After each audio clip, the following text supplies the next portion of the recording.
All right. Hey, and how's it going, everybody? Welcome back to another episode of the Truth Defender podcast. We are coming to you from the greatest country in the world, deep in the heart of the Lone Star State, Dallas, Texas. We really appreciate you guys stopping in. If you guys are watching us on YouTube, please go ahead and hit that like button, hit that subscribe button as well, and also hit that bell icon so you guys really help us out in that way. If you guys are watching us on the go, or if you want to catch us on the go, you can find us on Spotify, Google Podcasts, Apple Podcasts, as well as iHeartRadio at the Truth Defender Podcast. You can find us on social media, Twitter at Defender Podcast, Instagram at Truth Defender Podcast, Facebook as well. We have a Discord and a PayPal, which I don't really look too much, but I'll have that listed down there if you guys want to help us out. Hardware and software platforms and all that costs a lot of money, so that none of that actually goes into our pocket or anything like that. We don't collect any kind of money off of this, but if you want to help us out, we'd really appreciate that as well. If you guys have any questions or comments for myself or our guests or topic recommendations, you guys can find us at thetruthDefender1776@gmail.com. Our guest is making his second appearance on the show. We really appreciate that. You can find him on Twitter at darkh201. You can find him on his website as well at iamdarkwaters.com. Just in time for Halloween, Mr. Dark Waters. How you doing, sir? I'm fantastic, my friend. How are you? Oh, not too bad, man. We're just trying to hang in there. Everybody's getting by with this whole coronavirus thing. All the elections are coming up, but we're trying to take some time off from that and maybe clear our minds for the weekend and just get into some of these stories that you got for us. It's always great to hear you tell us about your stories about ghosts and all kinds of things. So we really appreciate you coming on. No, it's all good. I'm happy to be on with you guys. And I figure I kind of go back and take this episode to talk about some of the things that have transpired recently with one of my close friends and witnesses. And I'll tell you guys from the beginning, this is a Dogman encounter it's been going on for like 5 years, man. I figured it'll be a good thing to kind of walk through because it gives you an idea of everything that pretty much transpires when you have Dogman on your property. Right. It's my buddy Connor. He's been having activity for at least a solid 4 going on 5 years. The very first time he and I talked, he was telling me about how he saw this kind of Dogman pup outside of his house. And maybe if I told this story to you before, I'm not sure, but I'll just tell it anyway. So it was him and his dog, Jackson. His dog recently died or was killed. And it started off to where his dog would like be growling and going crazy, running from room to room around the house. And the very first sighting of Dogman he saw was just a head in his window, like one was peeping through his bedroom window, right? And it progressed from that to where one evening or one night he's laying on the sofa. And if I'm not mistaken, he had hurt in his back by then. I'm pretty sure he had fell and hurt his back and was on disability. And he hears something beating on the van outside. Now, my boy, he makes his money by kind of like buying and selling different cars and trucks. It's kind of a little hustle, you know. Buy a car for $500, sell it for $1,500. That's how he makes a lot of his money. And so he's got a bunch of junk cars outside. He'll sell, you know, Cadillac converters out the car. He's a country boy hustler. So, you know, he makes his money. Right. Well, he in the house and he hears this banging on one of the vans outside, gets up and goes to the front window. And by now he knows these things on his property. So he's got his, if I'm not mistaken, it's his Saga 12 shotgun with a high beam flashlight on it. Then he has another super duper high beam flashlight that he carries with him. And he goes to shining the light out the window and he sees this creature kind of crawling on the ground. And it's crawling on all fours. It's small. He described it like looking like a little red fox. And then it stands up. He opens the door, steps out, and the light's still shining on it. And it literally stands there like it's trying to keep still, hoping that it won't see him, right? Right. Then it slowly kind of moves to the left, closer and closer to this tree, and hides behind this tree. One of the things that, you know, most people think is that when they see a dog man, they're going to like take a picture or they're going to shoot it. This guy is an avid outdoorsman, a serious hunter, martial artist, and I want to say he has a little bit of military in his background, but he didn't take a picture and he didn't shoot because he froze up, right? So he sees a little one, it moves over, and he gets to thinking, well, there's a little one around. Maybe there's something else around. So he starts shining his flashlight into the tree line around his house, and he sees these huge kind of amber oranges eyes in the woods. And the way he described them was, if you take a styrofoam cup and flip it over, the eyes were the size of the bottom of a styrofoam cup, right? Yeah. So we're talking about something extremely huge. Well, he decides the best thing for him to do is go back inside. About a month later, he's in the house, and he sees this red beam. And all this is very significant, so everybody listen carefully. And I go back explain a whole bunch of it. So he sees this red beam that kind of, imagine it goes from the floor up to the ceiling, right? So you just see a horizontal red line come through the wall. It goes like literally from the floor up to the ceiling. Then he sees it go horizontally left to right. So it goes vertical and horizontal. This solid red beam is penetrating the walls, everything, right? And he's like, what the hell is that? Goes outside to try and take a look, and he can see these green lights in the tree line, like these little green dots. Right. And he's like, what the hell is going on, man? This is crazy. So he grabs his rifle. Keep in mind, he's got a lot of Dogman activity. He grabs his rifle, goes outside, and when he approaches the lights, they all retreat, right? So as he gets closer, they retreat into the woods. So then he comes back to his house. A few hours later, those lights out there again. He goes out there, and he can clearly see now that these are men fleeing from him, running away in the woods. And he's like, okay, what the hell is going on? Right. So now he's freaking out, and he's like in the woods saying, hey, listen, talk to me, man. What's going on? What you doing here? Talk to me. Nobody says anything. Goes back in the house. Well, he's in the house again, and it's more of a trailer than the house, but he's inside again, and he sees one of the lights outside of his back kind of door. Right. So he goes out the back door. He goes out of the back door with his shotgun, and as he opens the door, there's a man standing there, helmet on, all black outfit, black vest with the green light on it. So he's got the weapon pointing at the guy, Saga 12 shotgun this time. And he's saying, listen, man, I don't know what's going on out here, but I need you to talk to me. Tell me what's going on, what you're doing on my property. Guy doesn't even look at him. The guy is focused, looking forward, like literally unafraid, not worried, doesn't even care that he's pointing the shotgun at him. And he kind of raises his voice, trying to get a rise out of the guy, getting the guy to pay attention. The guy just kind of takes a glance at him and keeps looking forward. And so I was like, Connor, man, what did you do? He said, well, I was getting ready to try and confront him even more, but I noticed there were other green lights coming out of the wood line towards us. I said, well, what happened? He said, I told him, listen, man, I don't know what y'all doing, but I just need y'all to talk to me. Somebody ought to tell me something. I don't know why y'all on my property. Just talk to me. Nobody would say anything. So he went back in the house, closed the door. Next day he gets up, goes down to the police department, which is about 40 minutes away, and asked them if there was, any kind of operation going on this property, like there was any kind of drug raid or something in the area. They say no. He goes to the state police, and he asks the state police, hey, did you guys have anything going up in this area on my property? They say no. So now he's extremely confused because none of the local authorities, including the, what do you call them, the kind of game wardens, right, none of them had anything going on his property. So he's like, what the hell were these guys doing here, right?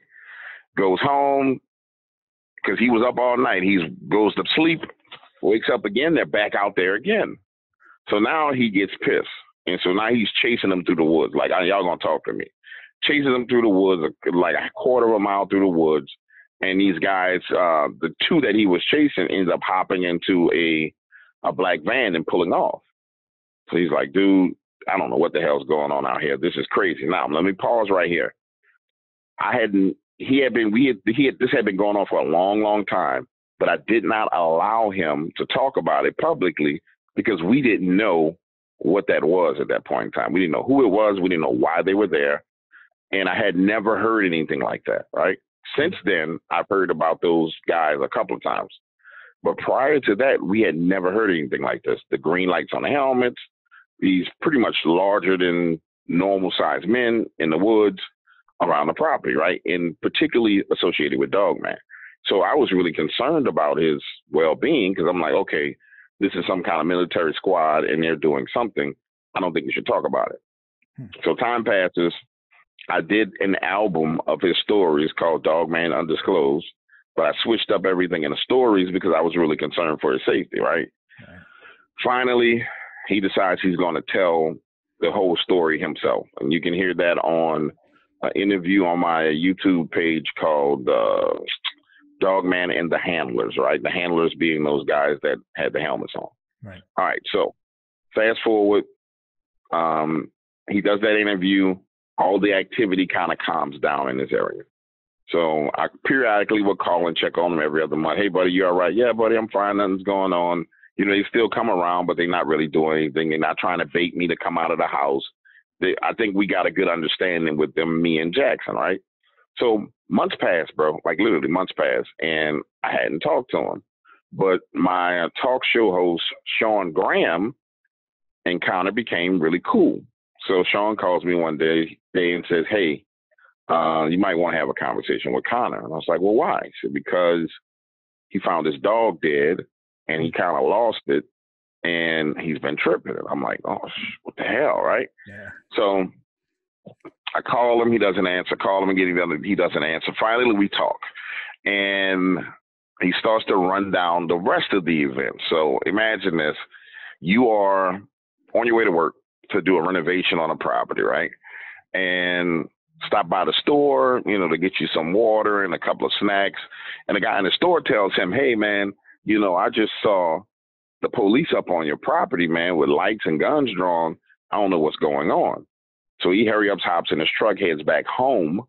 And when he gets there, he sees all these officers on his property, some in the tree line, some in the open field. All of them have their weapons drawn, and all of them look kind of panicked. So he gets out. He's like, what the hell y'all doing on my property? Why are you here? I don't understand what's going on. He's like, talk to me. Tell me what's going on. As he's approaching them, he notices that his dog is just laying in the middle of the field, dead.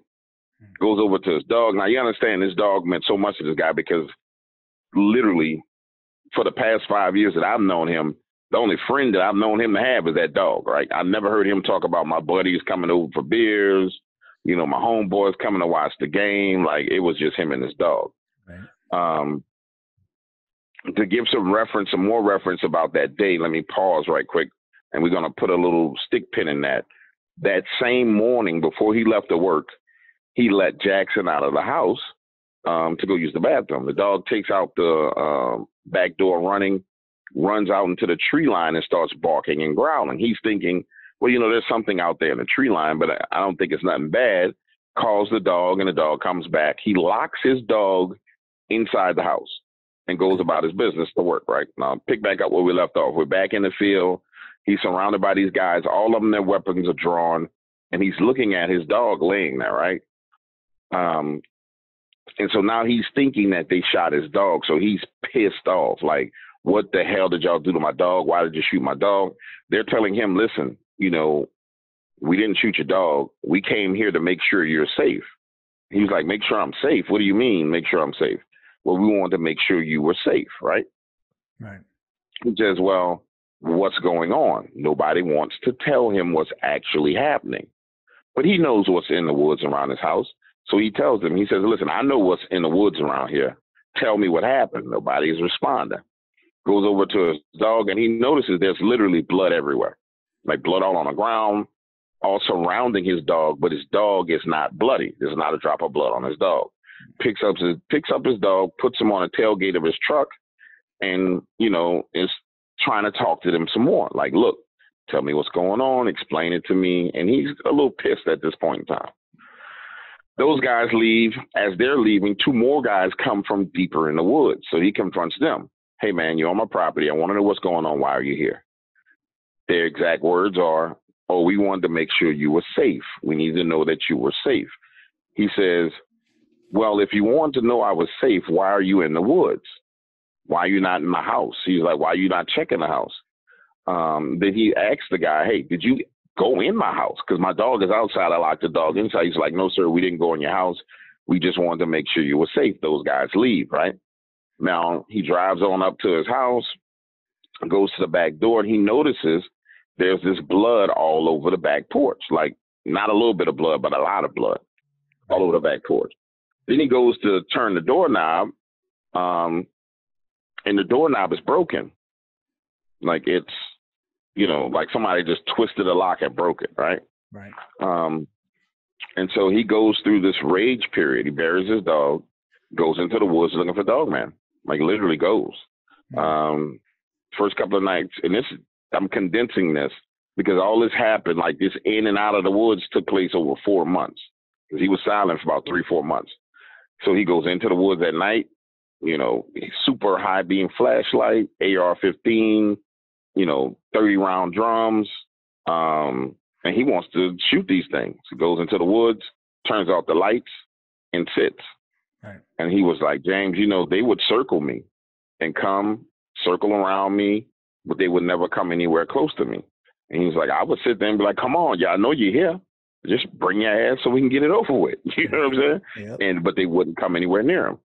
So then he started going and sitting in tree stands, right? And they would circle him in the tree stands and they wouldn't do anything. And finally he figured, well, maybe it's because I have the gun, so I'm just going to go out here with a knife. This is how pissed off he was, man. So he goes out there with a knife, just a gigantic Bowie knife, right? But they don't do anything. And he and I are talking. I'm like, well, man, you know, I think one of the psychological things about Dogman is they love to intimidate and scare people. I said, but there's been a number of people that once they were fed up with their activity and they confronted them, nothing happened. And I said, I think, you know, it's the alpha male syndrome. As long as they believe they're the alpha, they have that advantage. But when you actually start to become the alpha, then they don't want none of the smoke. I said, I don't think they want it with you because they realize that you're willing to die and maybe they're not willing to die. Mm-hmm. And he was like, man, you know, that makes sense because the whole time when I was afraid of them, you know, they would do stuff. He's like, now that I'm not really afraid, they come around, but they don't really come super close. He's like, I'll go outside at night to my truck and I need to get something and I'll go out with my headlamp on and I'll go out with my super lumen flashlight and I'll see eye shine off in the distance, but it's nowhere near me. Mm. And so he's got another dog now that he's kind of raising and bringing up. But, I mean, we'll talk about a man that's pissed. Yeah. And I put it to you like this. If anybody going to get a body of a dog, man, that's the guy. He going to get one. Because I'm telling you, because he has every piece of weaponry you can think of. And for the most part, he had been kind of managing things where he had an understanding. He knew where they were. He knew the hollows that they were in and where not to go. Let me jump back into the story, right? So keep in mind, he's been in his house. He's got his dog. This is the same day when the dog is on the back of the tailbed of the truck. He's got his dog there. Goes, buries the dog, and now he starts tracking the blood trail, right? So he leaves out, heads back into the woods. Significant part of what happened. He finds a trail that leads through the woods on the other side of his house, out to the road where he can clearly tell that something was hit on the road, right? So it was hit on the road, traveled through the woods, literally up to his back doorstep and opened the door. In some kind of way, maybe him and his dog had a confrontation. The dog was killed, right? So then he finds a blood trail that leads into the woods. It goes into the woods, down over into this deep hollow, back up a ridge, and over and down a cliff. He literally goes down the cliff into this other freaking hollow, which he had told me about for a long time. Like he would never go up in there. So he goes down in there and starts back up on the other side, and he loses the trail. So he was like, well, James, you know, if you're trying to follow a blood trail and you lose it, what you do is you make a circle. You see, so you go in a circle for 10 yards, then 20 yards, then 30 yards, then 40 yards. He said, man, I circled so much. He said, I don't know how many miles I walked. He said, but I couldn't find the blood trail. So he said, so I came back home and just kind of let it go for a little while, got some rest. And then that's when he went out into the woods and actually started trying to confront them. Now, here's the significant, now that I've kind of told the whole story, there's a little bit at the beginning that I left off. So let me circle back. So let's go back to his beginning encounter. So there was what I believe originally started everything is this. Okay. He and his dog were out in the woods. They were just going for a stroll. And they go down in one of those hollows, and the dog needs to urinate. So the dog starts urinating on a tree, and then therefore he urinates on a tree, heads back to his house. That is the very first thing that happened before they started showing up on his property. I probably should have started with that, but I'm telling you guys straight off the top of my head, live from memory, this is 5 years old. Anybody who's a member of the Darkwaters family knows how long ago I did this, right? So what I believe happened from very beginning to the very end is this. I think that he went into their territory and marked their territory, not knowing and understanding what he was doing, right? Right. Yep. And they follow him home. They take interest in him, looking at him and watching him and seeing him, right? Because prior to this, he had never had anything like that on his property. And so then it went from taking interest in him and his dog into trying to bait him into coming outside for a confrontation. That's why you had the beating on the van and the sneaking around. And so they were trying to bait him to come outside, which by that point in time, he and I had talked enough to where he knew, hey, man, these things are dangerous. You shouldn't just be messing around with it, right? Right. We moved from that to a time period where someone or some governmental entity came on that property and ran those things off. Either they retrieved them or maybe they just moved them out of the area. I don't know what the hell happened, but those men came to the property, were scanning the property. It was more than one. I want to say it was 8 to 10 of them total that were on the property.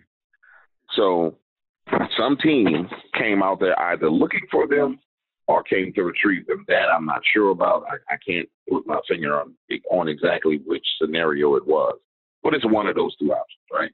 Right. They go away for a while, a significant amount of time, and then they return. And what I think happened is, or what I know happened is, a truck driver hit one of these creatures, and they hit the creature right not too far, like right up the road from his house, basically. And I believe whatever creature that it hit that morning, when his dog ran out of the front of the house and went to the woods and started growling and barking, I think his dog confronted that injured creature, right? Yep. He leaves, and it goes to retrieve his dog. And then somewhere along the way, the authorities were involved, and maybe they were told exactly what the guy saw, and they knew what it was. You know what I'm saying? Maybe his description met, a certain description that they knew it wasn't a freaking bear. Because clearly you don't need that many guys out there for a bear, right? Yeah. And that's how it all played out. It got his dog, and those guys were there either trying to track it or kill it or find it. I don't think they had found it. I think they were looking for it at that point in time, and they found the same scene that he found. And I think maybe some of those guys were tracking the blood trail when, like the ones that were deeper in the woods. I think they were tracking the blood trail when they came out of the woods, right? Yep. So there's a lot that you can glean from that encounter. I think more than anything, the one thing that I'd be more scared of is not whether it be a Dogman or, whatever it was out there, but the fact that there was groups out there looking for it, like in the woods and just kind of roaming around the woods at night. That in the middle of the night. Yeah. Like that in itself freaks me out more than anything else, being in the woods, because I know having been in the military, the kind of people that you need to do that, that kind of job, and like the mentality that it takes to be out there. And, you know, like those groups aren't supposed to exist, you know, for whatever reason. And they're out there in the middle of the night on your property, walking around. And the fact that you actually saw them would make me more scared that you would actually see them out there. And, you know, they know that you've seen them. So that would make me more scared than anything else. Well, what threw me off was the fact that he confronted them, right, and they retreated the first time. And then later that night, he confronted one pretty much head on outside his back door, shotgun pointing to the guy's back. I mean, they're within feet of each other. And the way he described this guy's reaction was, he's like, man, this dude acted like I didn't have that shotgun pointed at him. right. He's like, it was like it didn't bother him at all. And I was like, yeah, that's probably some of our super duper badass guys. You know what I'm saying? Like he probably knew somebody had your brains in a scope somewhere else about to pop your head open, you know? Or the fact that whatever was out in the woods they were looking for was probably an even bigger. Was way more dangerous than him with that shotgun. Yep. He didn't even think about it. He's just like, yeah, man, you go ahead and do whatever you're doing. We've got bigger problems out here. Right. Yeah. That's a crazy story. Just the fact that, you know, that they're out there looking for something. That's crazy. And they're out there in the woods looking for something. Yeah. Which is crazy, man. So that was the most frightening thing to me was those guys just weren't afraid. I don't understand that. I'm pretty sure they are some of the toughest guys we have. Now let's pause right there. We're gonna put a bookmarker in that, and we're gonna jump forward to another story where these guys show up again. And I want to give you some good stuff tonight because I listened to the last interview. It was good, but it wasn't as good as it could have been. Right. Same exact crew of people, same green lights on another man's property. And if I'm not mistaken, both these guys are in Kentucky. Yeah, they both are in Kentucky. Mm. And this guy has a property where he goes out and he likes to shine deer at night and shoot them and do what he does. It's his personal property. He goes out, and he admitted to me, he said, man, listen, there's a lot of freaky stuff that happens on this property. There's like, you hear a woman crying in the woods at night. Nope. He's like, it's haunted. He's like, and I'm used to hearing the crying. He's like, but what I experienced that night was nothing I ever experienced before. And I was like, well, what happened?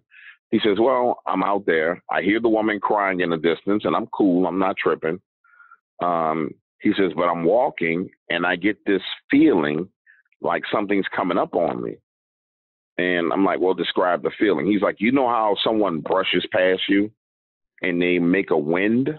Like if someone was to run past you, it kind of has where the air in the environment moves. Yeah. And I was like, yeah, I know what you're talking about. He was like, well, it was that exact feeling. He said, except for it was so fast that I never experienced anything like that. He said, then he starts to hear something like up in a tree, like something's literally climbing up into the trees. And he's looking up, shining his light, but he can't really see anything. Well, a few minutes after that, he starts to hear this growling and running coming in his direction. Like literally like this. He said, man, I don't know what that was coming my way, but whatever it was ridiculously big, and it was growling, and it's coming straight at me. Right. He said, understand, it's pitch black out here. Like, I'm in the woods. There's nothing out here, no light source whatsoever but the moonlight. He said, but it's pitch black and something's running towards me. So I start going in the opposite direction, kind of backing away.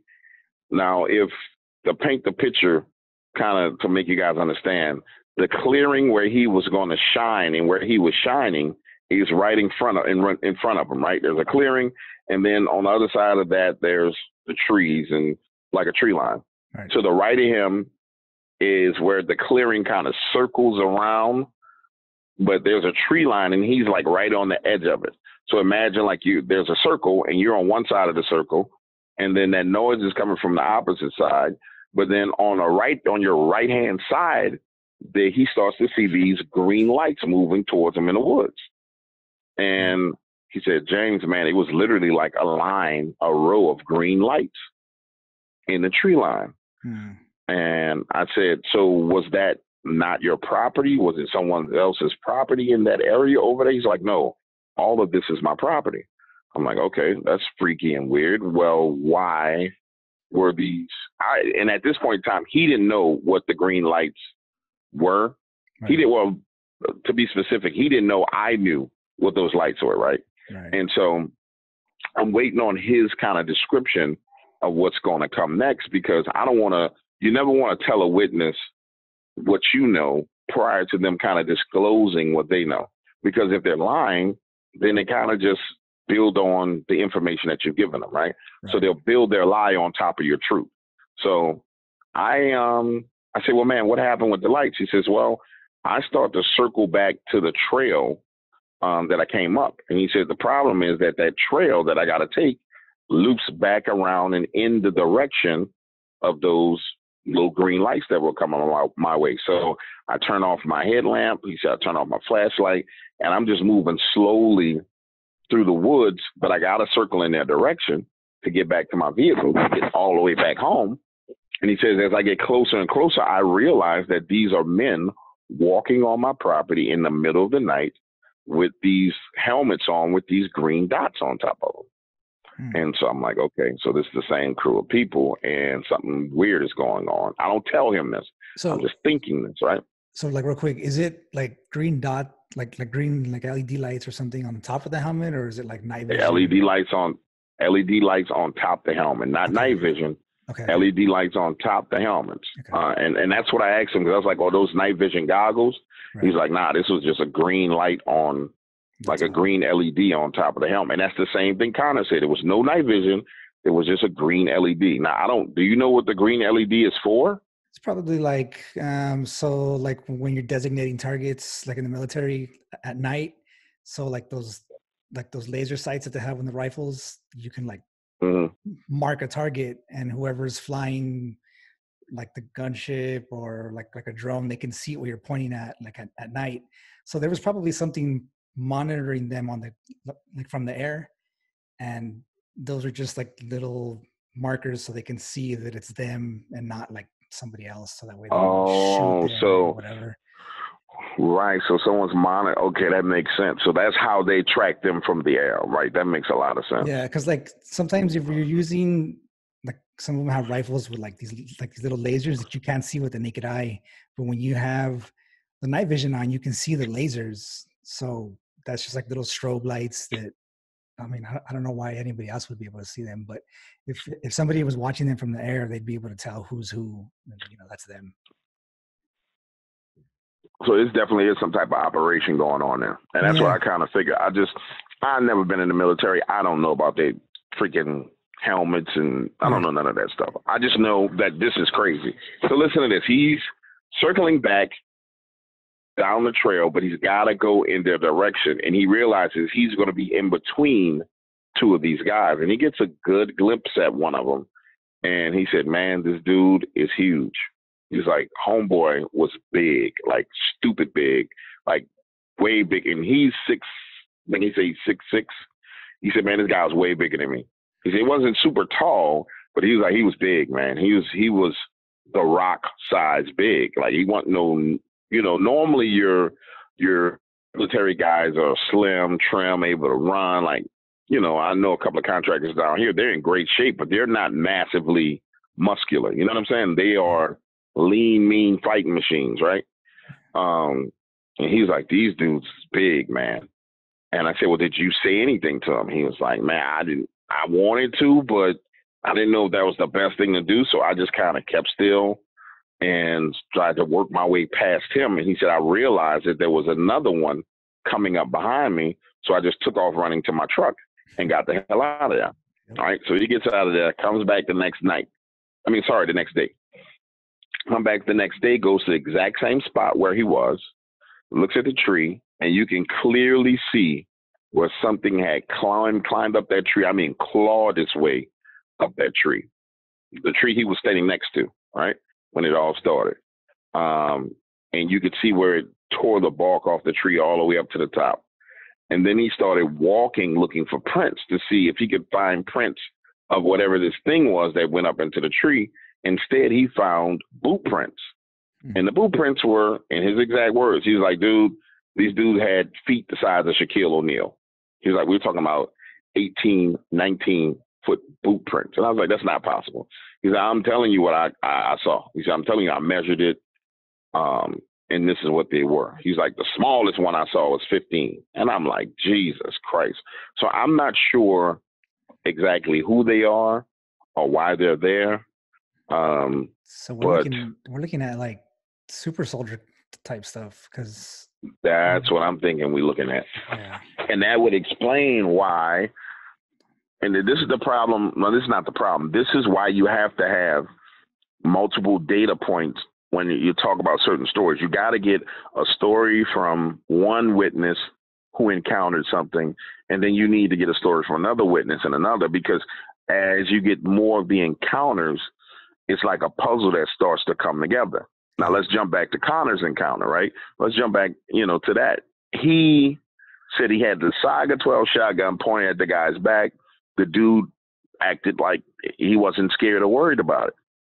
Well, that would explain the size of these guys, would explain why they really weren't worried about him shooting them with a shotgun. To me, that's what makes sense, is that if we're talking about some type of super soldier that's either handling Dogman or hunting Dogman, you got to be a pretty big dude, strong dude. So I'm pretty sure that at the end of the day, that's probably what's going on. They have some special team that's job is to either hunt down cryptids and kill cryptids, or to keep tabs on cryptids. But it can't be a guy like me and you going out in the woods to do that. These guys are special in more ways than one. Yeah, and it's funny that you speak of this now, because the last episode we had with Mr. Gilbert, so we were speaking about military units, or I was at least towards the end of that show, about military units that actually handle, like you said, cryptids, like weird stuff like aliens or like demons or any kind of spiritual stuff like that on that end. And I've heard the name floated around a lot, like especially overseas. It's called, I think they're called Battalion M is what I was hearing. Now I'd never seen anybody that's been associated with them. I don't have proof that they exist, but I've heard contractors speak about them, that they're, that they're actually out there, and it's people that come. Wait, what's their name again? Battalion M? M, yeah, M. And that's just like the people, they come from they're just not just one group. They come from like the Marines, they're SEALs, they're Air Force, they're Army guys, and they just come into that one group, and that's just what they deal with. And I've heard that name floated around a lot in like different circles and stuff. But like I said, I've never seen anybody that's been associated. I don't have any kind of proof that they exist. But, those are just the things, that you hear, especially like overseas. So yeah, it's definitely, I have no doubt, though I can't prove it, that they're actually out there. Well, I have a guy that I can call in the morning, and if there's a Battalion M, I can call him in the morning, and he'll be able to tell me about it, because that dude there is ridiculous with his connection. I've never heard of that, and I will be calling him in the morning. So that is the longest running Dogman encounter that I have, and those are Connor's encounters combined with that other guy's encounter. And I think the things that we draw from it is, the most significant thing that we can draw from it is either there's a group of people that hunt them, right, and hunt them down, or there's a group of people that control them. I'm not sure which one. I'm not claiming to know which one. Yeah. If I'm leaning on one side or the other, I'm leaning towards they control them, and maybe they're using them to hunt something else. Because think about it. What sense does it make for a Dogman, like a genetically modified version of Dogman, to exist? Right. We know that there's been heavy genetic modification done, period. We know throughout history that's been done. We know that China is the hub for all genetic modification. You can look up articles in China where they're making the perfect, genetically modified, perfect child right now, right? All right. Anybody who doesn't believe me, go look it up. You'll find it. So if China's doing it, they are light years behind what we can do in America. We know this, right? Yeah. They had to have all the technology turned over to them by the Clintons when Bill Clinton was president. In order for them to get a freaking rocket, they needed to get stuff from the USA. So we know we're light years ahead of China. So the question really boils down to why would we kind of modify something like that, and what would it be used for? And the only thing I can think of is there's something way worse than Dogman out. Dogman is being used for.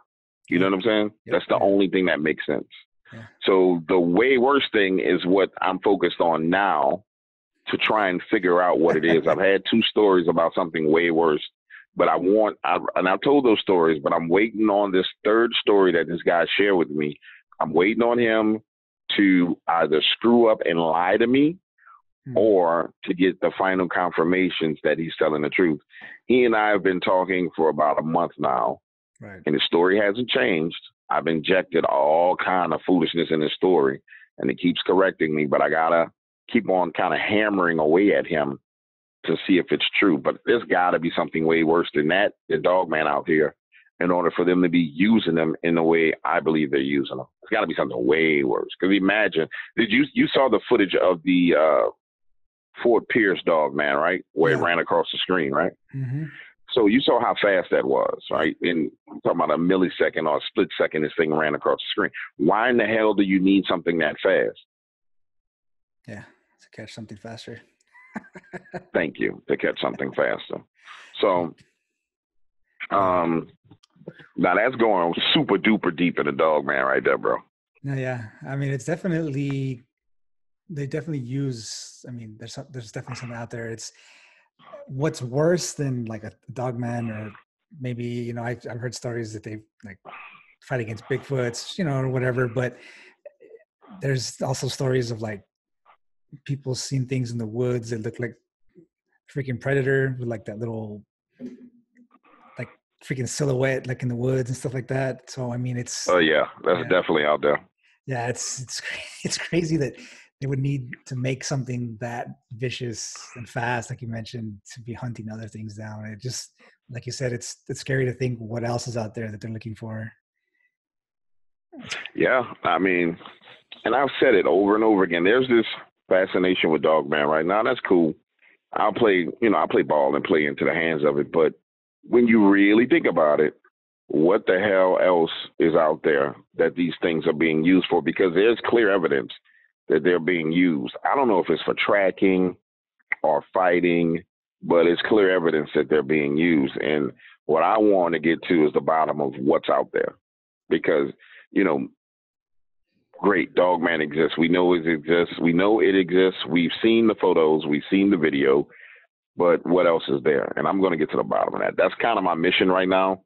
Depending on how dangerous it is, we'll decide, you know, if I'm going to disclose the information that I come up with. But that's my mission right now.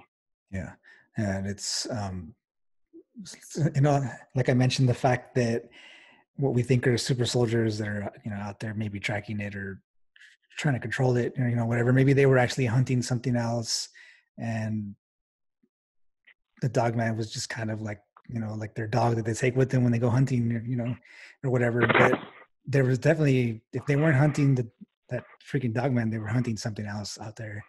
And, you know, they just probably unleashed that freaking Dogman out there, and it was hunting for something. But I mean, the fact that if we think super soldiers are out there, it's, that just kind of, I wouldn't say verifies, but it kind of lends some kind of substance to the fact that there's other kind of monsters, you know, out there, like in the woods, or even not in the woods, but like underwater, you know, wherever. And there's other people out there looking for them for whatever reason. Maybe they're absolutely trying to hunt them. And in that scenario, I'm sorry. No, you're good.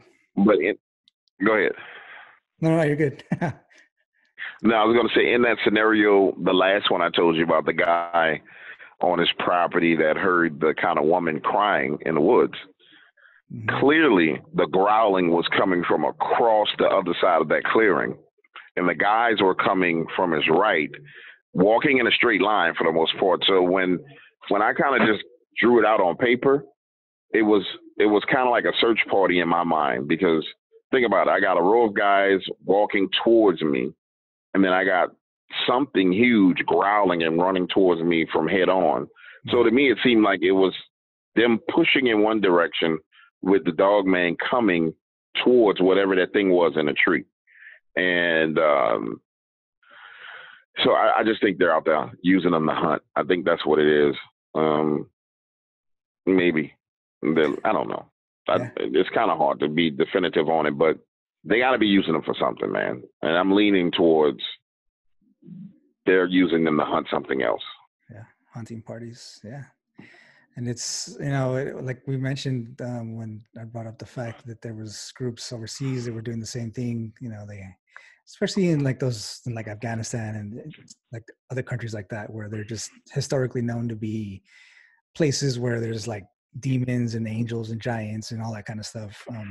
It makes sense that that they'd be out there, but to like actually hear of cases where they'd be like here in the States or whatever, it's not rare, but it's just you kind of don't really hear about it. So it's crazy. Well, I'll tell everybody one thing. You can definitely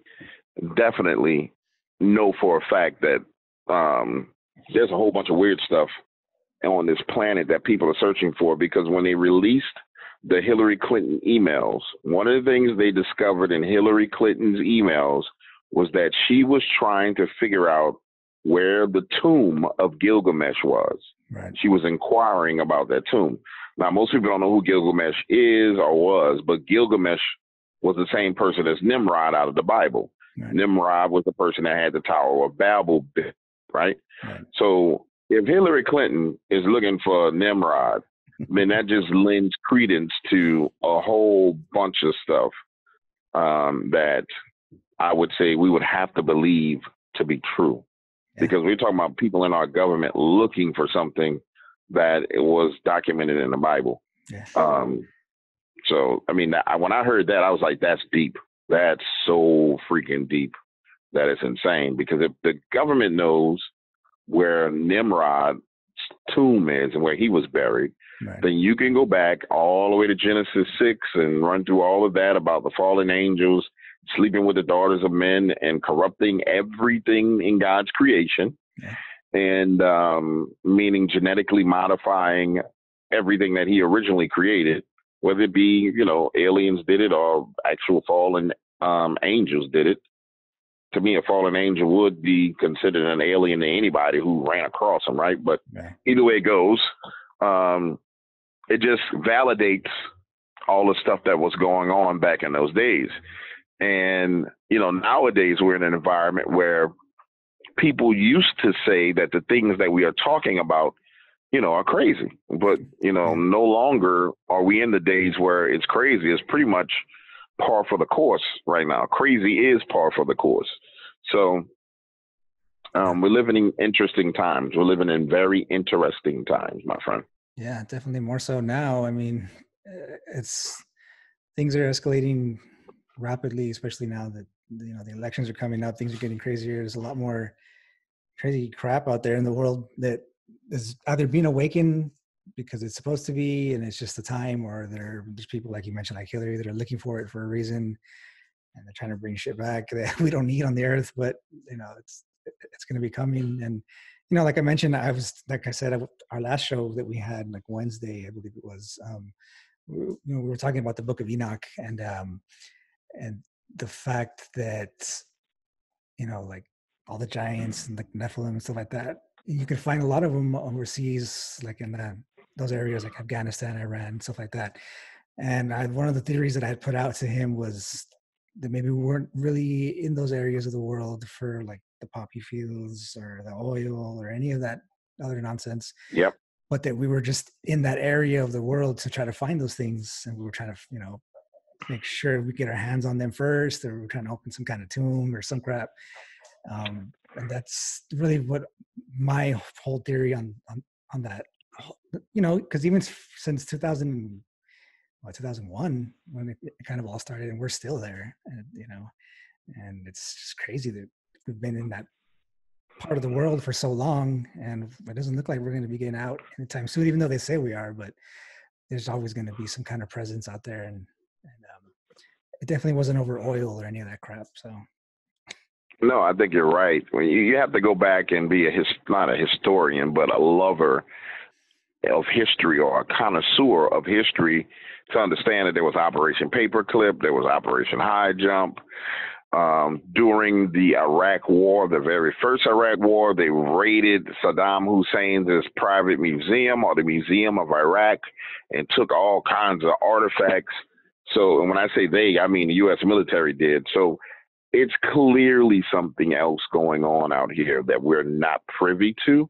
Right. I would love to know, but part of me is like, maybe we don't need to know. But if somebody could tell me in private, I would love to kind of get the information. But I think there's a lot more going on we know there's a lot more going on that's been disclosed. The scary thing is,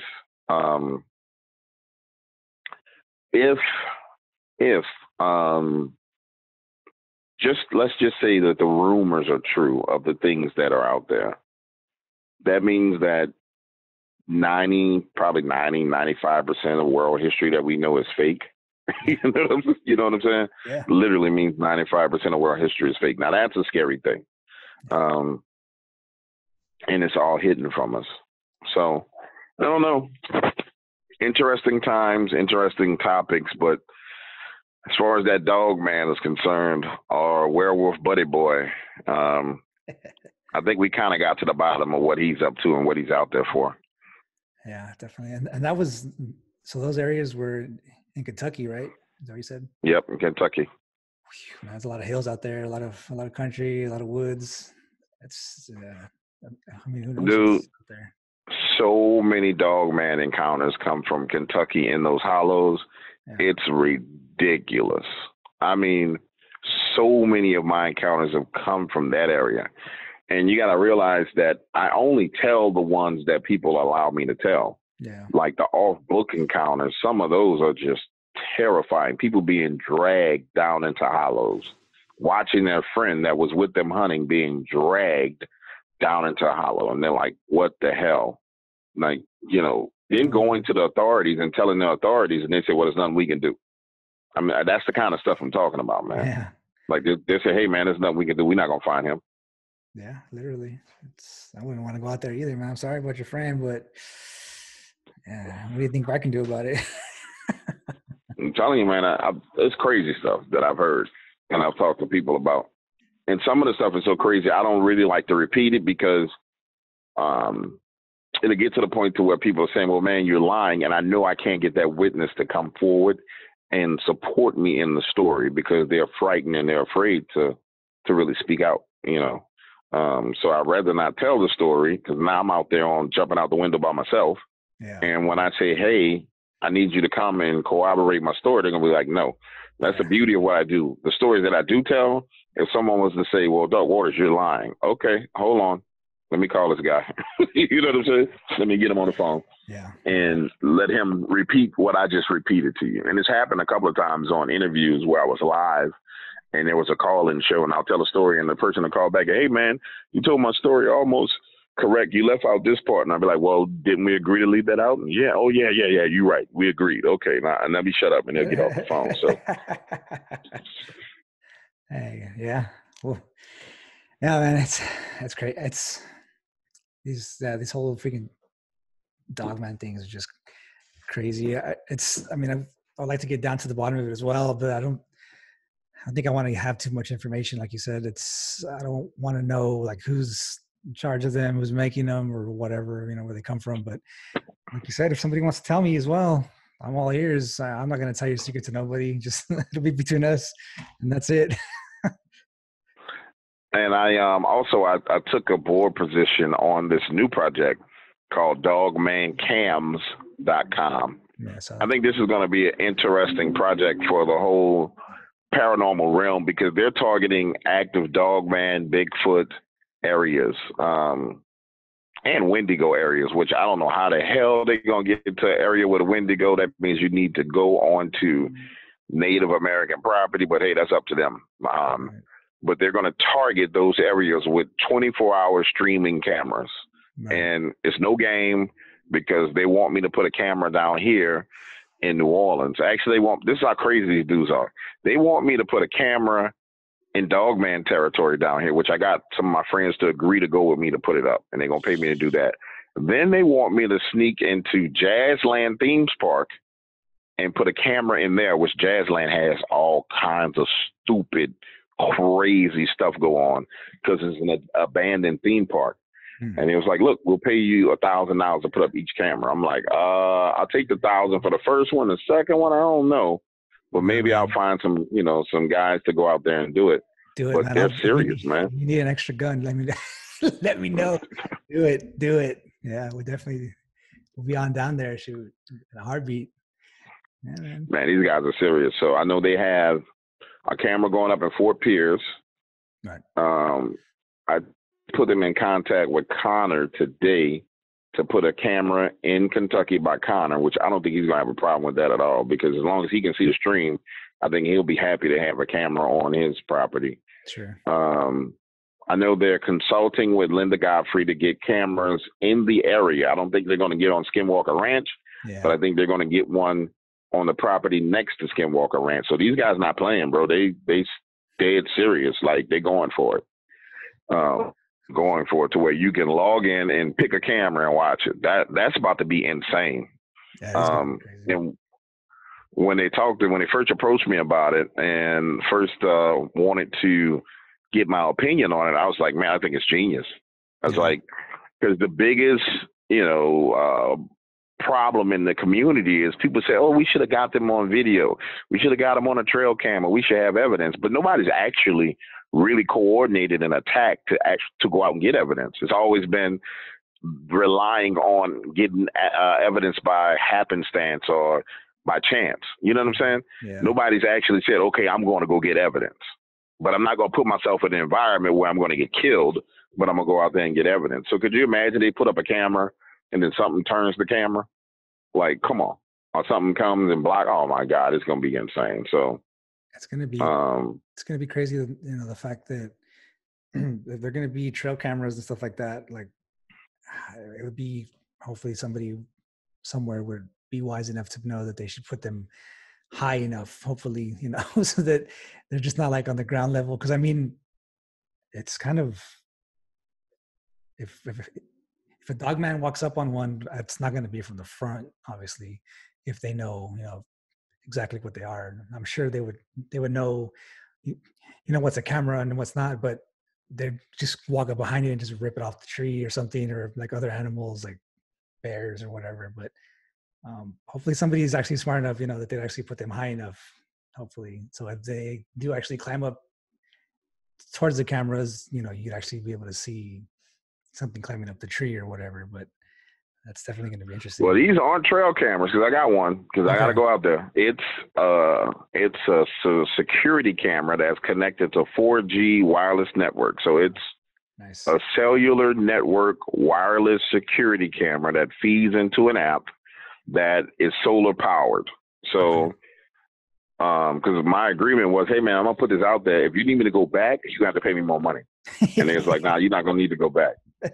Once you get it set up, you're not gonna need to go back. I said, okay, but if you need me to go back, you have to pay me more money, man. I'm not playing. He's like, nah, you're not gonna have to go back. You just gotta follow the instructions, put it up the right way, make sure it gets the sunlight so they can charge, and we'll be fine. I was like, all right, I could do that. I just got to get some people to go with me. And it took forever to get people to go with me, because I had to find close friends and explain it to them, then tell them what Dogman is, and tell them why we need weapons, and tell them why we need ladders, and why we need to get their 4x4 and go out there. And they're like, all right, we'll go. I'll go with you, bro. I'm like, okay, cool. But I'm not going by myself. If you leave me out there, this camera won't ever get put up. You know what I'm saying? If I got to go by myself, I'll ship it back to you in the mail, bro, because I'm not doing it. I'm just not doing it. So I'll definitely be interested to see who they, if they bring that out this way to Texas, like where that's going to be, if they have any plans to do that. But I'll definitely be watching those cameras for sure. Oh, I'm pretty sure there's going to be a lot of people watching those cameras. I do have witnesses that I could hook them up with in Texas, but they hadn't asked me about Texas. I think they're focused on now is trying to get one in Australia on some Aboriginal land,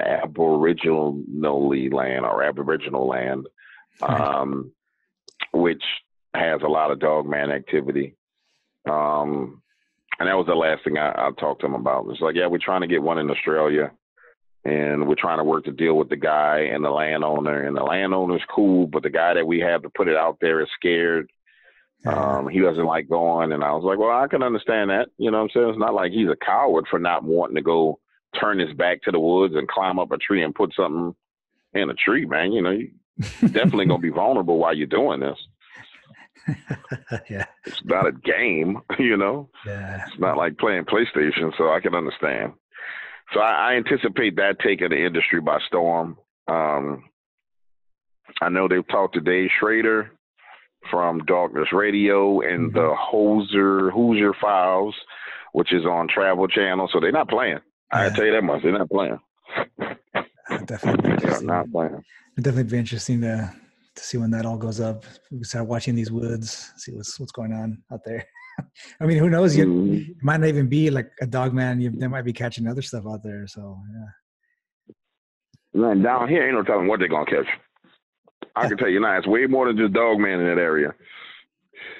Because I got a story emailed to me from a guy here locally who grew up in that same area, and he used to deliver papers in the morning as a teenager.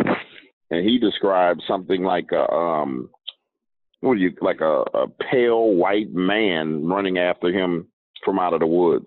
He's like just a skinny, pale white guy. He's like, but it wasn't like a normal white guy. So it's like, man, he was bald headed. He was like, his like super pale. His bones, where you could see his bones through his skin, like he had been starved to death, and he just was chasing after him. He's like, man, I was on my bike riding like I was the wind because this man came running out of the woods chasing me. And he dropped down on all fours and ran on all fours for a while, and then ran up on two legs. And that's the second time I've heard. I called them the runners. I don't know what exactly they are, but there was another story a long time ago. I did this. I mean, this had to be in 2015, man, or 2000, maybe 2016. There was this couple on a lakefront here in New Orleans. There's a point out on our lakefront, right on the line of Orleans Parish and Jefferson Parish. There's a lighthouse, and then there's this kind of circular point. And in that area, there's a row of houses, which are boat houses. But in front of all those boat houses is like this just area, space of land that leads up to the lake, right? Right. And if you park farther enough up from the street, you know, you can have some privacy and make out with your chick and nobody can see you because it's just pure darkness. And I remember them telling me that story about sitting in the car, making out, and seeing this man running, a pale dude with clothes on, running, but like galloping on his, using his hands. You know how those parkour runners kind of will run and they'll jump and they'll reach out and land on their hands and then kick off with their legs? The dude ran like that. That's how he moved the entire time. And he literally ran right in front of their vehicle, stopped about, if I'm not mistaken, it was like 15 feet, not yards, 15 feet off the front right side of the vehicle, stood up, looked around, didn't see them in a car, dropped back down and took off running again. The crazy thing was the direction this guy was running, the only thing left to do was go into the lakefront, like into the water. There was nothing you can do in that direction. Like it wasn't like it curved and went anywhere. It was like you run straight into the lake. Yeah, man. You know what? Funny that you say that because I had this one. I mean, this was way back when I was like 11 years old. So, well, I'm 35 now. So that was a long time ago. But so I used to walk home after school all the time, and there was nobody at home. It was I'd be like the first one to get home. Everybody else was like at school or at work still, you know. So I remember walking up to my front door, and my front door was like a path and walked up to the front door. And when you got to the front door, there was the front door, and we had a large window like right in front of the house that was right next to the door. And right in front of the window, there was a bush, and it covered most of the window, but it left like a little gap in between the door. Like if you were on the inside of the house, you'd be able to look out and see who was out there.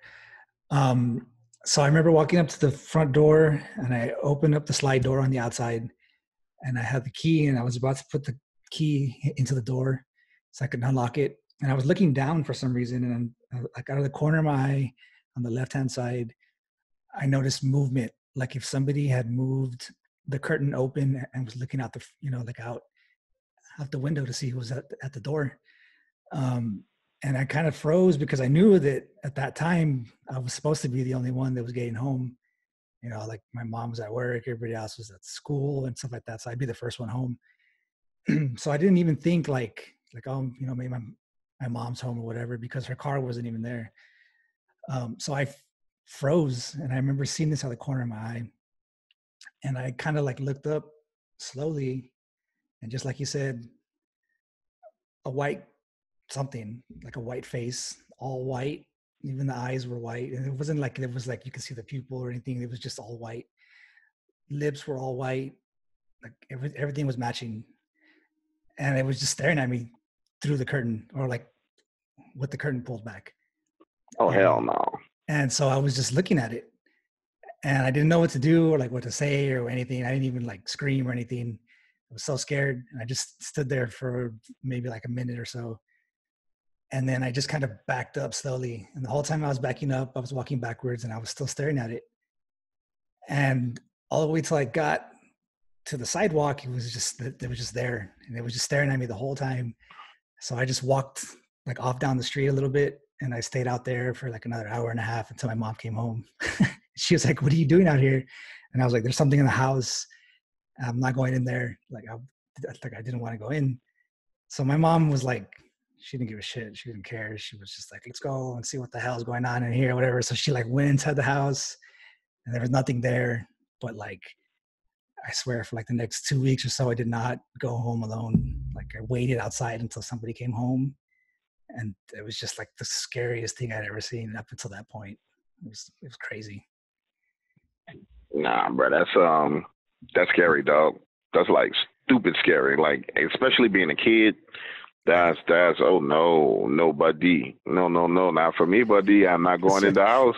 When you said the white guy, with the white face, I was just like, oh, quick flashback. That's what boom. Everything was white, right? Like there was like everything. That's the exact description. Like you could see everything except for the one on the lakefront had clothes on. His other guy was just naked, just running. Yeah, and it was weird because I didn't see like anything else. It was just like the head looking out from behind the curtain, and it was just like the face. There was no hair. It was all bald, just white.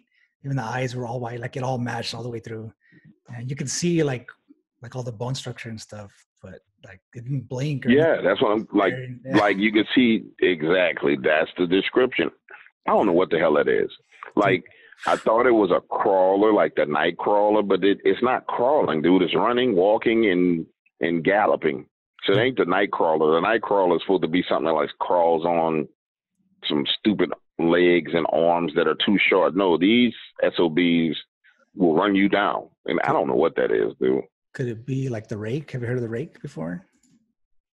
Yeah, I've heard of the rake, but I thought the rake was fake. And I've never known the rake to be real. I mean, maybe. When I started hearing rake stories, I was like, whatever, that ain't real. Yeah. But it just all came from creepypasta people. It never came from like real researchers. Like I would think that someone would saw a rake in the woods. You know what I'm saying? So, yeah. Like a real investigator, nobody's ever described that to me. Then today, I'm at this place in the hood. This is the hood in New Orleans, right? Called Chicken and Watermelon. This is how hood it is. This place has more people get murdered outside of it. It's insane. Anyway, I'm headed over to the, what do you call it? The Cricket Wireless next door to that place. And I'm talking to the guy in Cricket Wireless because I had to get a different SIM card than the one they sent me for that camera, right? And so I'm telling the guy in Cricket Wireless what the camera's for and blah. He's like, man, that's great. I would watch that, da-da-da-da. This dude tells me that they broke inside of Charity Hospital here in New Orleans. Now, to make you understand, Charity Hospital has been closed since Hurricane Katrina. They broke in, and went exploring inside the hospital. So I'm talking to him. I'm like, dude, you lying. His name is Mo. I'm like, Mo, you lying. He's like, nah, I'm telling you, me and my friends did it like 2 weeks ago. Yeah. I'm like, I don't believe you. Call your friend. So he called his boy. And his boy's in their, I don't know, Middle Eastern is the proper way to describe them. Not sure exactly where they're from in the Middle East, but they got the heavy Middle Eastern accents. Right. And so his friend is like, who is this I'm talking to? Like, and he's like, this is Dog Waters. He's on YouTube, blah, blah, blah. What do you want? I'm like, I just want to know if you guys went into Charity Hospital. Yes, we went in. Well, what did you experience? Because I wanted him to verify what Mo was saying. He was like freaky things, like stuff falling in rooms that no one was in the room. No one's in the hospital. Doors closing, slamming, chairs rolling. So I'm like, what the hell? Yeah. And so Mo goes on to tell me, he's like, dude, we got to and these guys are not from New Orleans, so they don't know the history of the hospital. So he says, man, we got to the 3rd floor of the hospital, and he was like, dude, doors were closing, like stuff was falling over that just made no sense for it to fall. He was like, there was one chair that was moving, like we were watching it move. And I was like, well, the 3rd floor of Charity Hospital was the mental ward, right? And he was like, no, I'm not from here. I'm like, yeah, the 3rd floor of Charity Hospital. 2 things that Charity Hospital was known for: treating gunshot and bullet wounds. It was the best gunshot bullet wound hospital in literally the United States, because that's how many people got shot and murdered here in New Orleans, right? Yeah. And then the 3rd floor, which is where they kept all the mental patients. And he was like, we were on the 3rd floor. And I'm like, yeah, you were with the crazies. I said, you know how many crazies probably died in there? Yeah. And it's like, we're going back. I was like, hey, man, I'll pay y'all to take a camera with y'all if y'all go back and give me the footage. And so we started trying to negotiate. And he was like, well, I want to talk to my friends and we're going to see. I said, well, I'll come back tomorrow. We're going to cut a deal. So I'm going to go back tomorrow and sit down with him and see if I can cut a deal with them to bring some cameras in there and give me the footage, because they're going to catch something in there. I promise you, they're going to get it on film, and it's going to be epic. Because he was like, well, will you come with us? I said, hell to the no. Heck no. Hell to the no, not doing it. Because the one time I tried to go, and I don't know how they did it because the security is so tight. The one time I tried to go just to get to the doors, there was a security guard outside. And when I crossed the street, this dude tells me, you can't be on this side of the street on the sidewalk. I said, man, if you don't get out my face, I'm telling you, you got to get on the other side of the sidewalk. I said, bro, this is America. I can walk on the sidewalk. He was like, I'm telling you. He started putting his hand on his taser. I said, boy, you pull that taser, I'm going to beat you upside your head for assaulting me on this sidewalk. I'm telling you right now, this is going to end bad. Yeah. He was like, listen, man, you don't know how many people try and get in this hospital, man. Just go on the other side of the sidewalk, dog. Just, if you want to take pictures, take out. So I said, okay, I'll go across the street and take the pictures. But clearly people have been trying to go in there because he was so aggressive. It was like, dude, we about to fight because you trying to punk me out here in these streets. And we're not having that. You know, I'm not talking to me like I'm a child, man.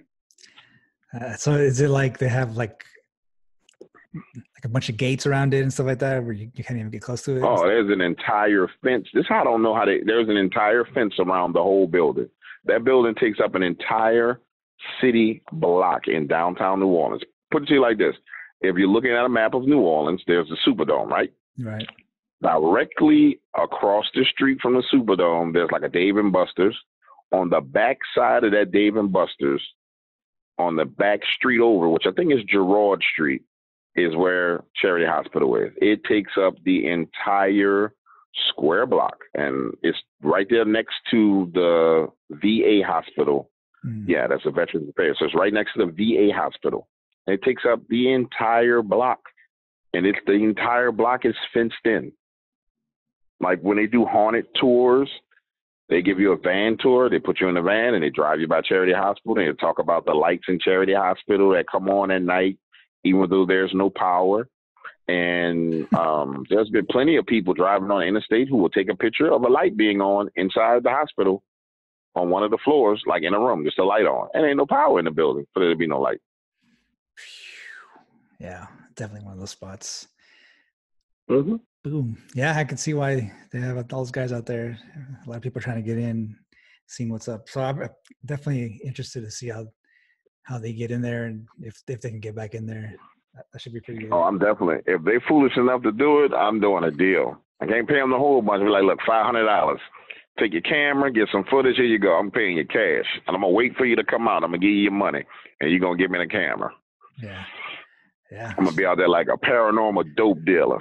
You got that footage? Got that footage, man? Yep. You got that footage on me? You got that footage? Yeah. That's how it goes, man. Whatever you got to do. Mm-hmm. You got that footage on me? Let me get that out to you. Yeah. So, yeah. That should be good. Then the craziest thing another thing that happened. So after I talked to Mo, I walk out of that shop, walk past the chicken and watermelon place, right, and I see one of the local rappers. His name is Skip. He raps with Juvenile and Wacko. If you look up like Juvenile's like last album and see his video, I think it's called Know Your Clap. You'll see a dude with like all these gold teeth. That's Skip, right? So they sitting out smoking weed, sitting in the back of a damn U-Haul. What the hell they doing? So I started talking to them about Dogman. I showed them the Dogman footage because I'm like, look, I want to get some black folks' opinion on this just to see what y'all gonna say. But I'm showing them on my cell phone, and they being black like everybody, like black people do, being super skeptical. Mm-hmm. And I can't see that man. I can't see that man. And, they got a glare on the phone, so they go into the van, into the back of the truck, and kind of lean back and watch it. So one of the chicks, she's like, oh, yeah, I saw that. Whatever that was, it was big. The other guy says, man, that was like a second. Man, that's fake. And then another dude says, man, that's 100% fake. And he's like, man, you out here hustling us. I'm waiting on you to ask us for money. I'm like, I'm not asking you for money. I just want to get your opinion on it, right? So we get into conversations about New Orleans. And like at first they was trying to clown me, right? It was like, man, come on, bro. You out here hustling, man. I was like, dog, I'm literally probably one of the world's top, most well-known paranormal investigators and storytellers. And he's like, nah, you lying. I said, okay, get out your phone and Google Dark Waters horror stories or Dark Waters interview. So they Googled Dark Waters, and so they start scrolling the pages, right? The chick is like, man, this dude, they use the N-word. It's like, this N-word got like 5 pages on Google with him on it. And the other dude was like, okay, so you legit, you all over the internet. I said, yeah. So I said, look, let me ask y'all opinion on this. I said, if I was to do a TV show where I had hypothetically 3 of y'all in a room and I showed you guys on, different footage, and I wanted to get your reaction, would y'all be down? And he was like, yeah, well, show us something else. So I started showing them some of the other stuff that I never showed anybody, right? And they like, oh, hell no. So at first, one of them was like, that's real. The one was like, I don't know. And one is like, that's fake, right? So we keep on talking, and they started talking about Mardi Gras and vampires, and I explained to them about 2 different vampires, the sanguine and a psychic vampire. And so then it turns into, well, what a vampire is at in New Orleans. Like, I'm not going to be able to tell them, so I tell them exactly what a vampire is at. Right. And they kind of sitting there just looking at me like I'm crazy and not knowing what to say. And so one of them's like, so you mean vampires don't really suck your blood? I said, no. I said, if you go to Sweden or somewhere over there, you might in Europe, you run into one of those. But here we have psychic vampires. So we going back and forth. And then it turns into Mardi Gras. And it's like, well, man, because I don't know if I ever told you this, but the psychic vampires we have here in New Orleans are associated with the Mardi Gras crew, Comas, right? I don't know if I ever told you that, but that's what they're associated with.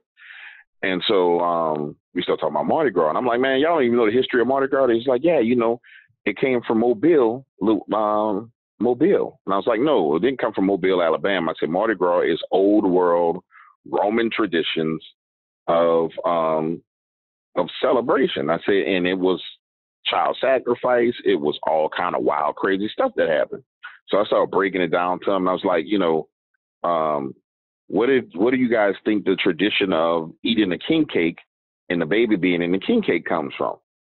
And they was like, well, I don't know. I never understood that. So I started talking about Chronos and all the rest of the crazy stuff. And they're like, oh, dog, like, we need to come on your show. We need to do a show because, man, I ain't know none of this, bro. And I'm like, Google everything I'm telling you. So I got them Googling it while I'm explaining it to them. And they like, man, this is crazy. and I was trying to explain to them about the jester, the Mardi Gras jester, and why people wore the mask, and how that mask was used to befriend children before they sacrificed them. And it was like, dude, nobody need to know all this, man. You messing up my Mardi Gras. How am I gonna go out here and catch a bead thinking about this?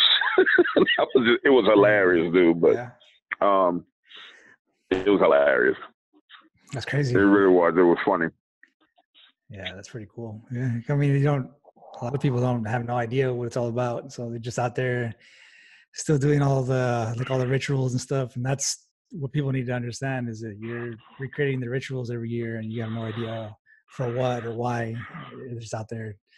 And them girls freaking take. Which is why New Orleans is so paranormal, yeah. Because we recreate old world satanic rituals every year. And people don't understand that. I've been trying to explain to them, well, why is New Orleans paranormal? Well, there you go.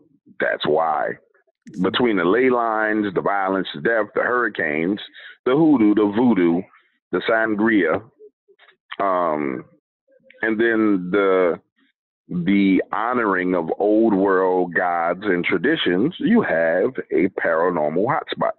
Yeah, definitely. Whew, yeah, it's going to keep going. It's not going to stop anytime soon, that's for sure. So, no, that's not stopping. Yeah. Well, sir, I think we're writing down here on our time. But one thing I wanted to bring up from our last time we spoke together, how was that? I guess we were talking about. I don't know if we were going to bring that up on the show, but you mentioned you were going to have some sauce coming out. How's that whole thing going? Wait, say that one more time. You broke up. Some what coming out? Some sauce coming out. Oh, some songs? Sauce. Remember you were talking about sauce. Oh, yeah. Oh, yeah. That's the Lord Have Mercy barbecue sauce. Yeah. It's actually out right now. If you go to my website, iam.waters.com, and click on the link for Lord Have Mercy barbecue sauce, you can order you some barbecue sauce right now. Oh, man. Okay. If you want, I can, when we get off there, I can get the information. I can ship you some. Oh, okay. Awesome. Yeah, I was going to go ahead and order it, but yeah, we can do that as well. Yeah, I'll ship you some Lord Have Mercy. Yeah, I was just thinking about that too, because I was like, I wonder if that sauce came out already. And I was like, yeah, it's out. It's out. Awesome. Definitely. That Lord, get you some of that Lord Have Mercy. I hadn't even, the crazy thing is, the guys I'm partnering with is selling. I hadn't even did a whole bunch of promotion for it because it started selling on its own, because they dealing with rappers and ball players and everything else. But it's Lord Have Mercy barbecue sauce, and it's Lord Have Mercy Productions. Products is the website. Lord Have Mercy Products. Lord Have Mercy Products. Okay. Yeah. So we'll definitely have that out there. I'll definitely have to try some of that out, especially out here going for some barbecue this weekend. So that'd be pretty good. I'll have to get some of that. But and I'm gonna be in Dallas soon. Me and you need to hook up and smoke a cigar, man, and chill. I'll probably be out there. I'll definitely be out there for my birthday in November. So okay. We need to hook up. So as soon as I get there next time, I'm gonna give you a call, because normally when I'm there, Saturdays is like Saturday all day. I'm either like on the phone talking to witnesses or somewhere smoking cigars and just having crazy conversations with people. So definitely we're gonna hook up. Yeah, so we have a spot out there in Fort Worth that we like to go and smoke cigars. But we can definitely find something else here local. So that won't be an issue. Just go ahead and let me know, and then we'll go ahead and meet up somewhere and get that going. No, they definitely got Dallas Cigars on Greenville. They got one they got a couple of in the heart of Dallas we can go to. So we'll hook up and make something happen.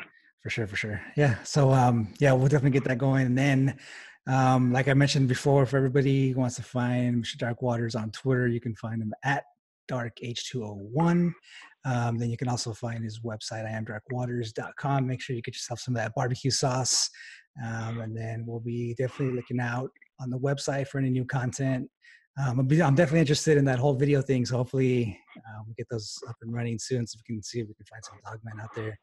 And for your audience, just so they'll know, they're going to give away some free memberships in their Facebook group. So like go to dogmancams.com Facebook group and join. They're going to kind of do a lottery for a couple of memberships. I think they said like 12 or 15 memberships. So you're going to definitely get like a free year, which I need to get my behind that lottery and try and get me a free year for real.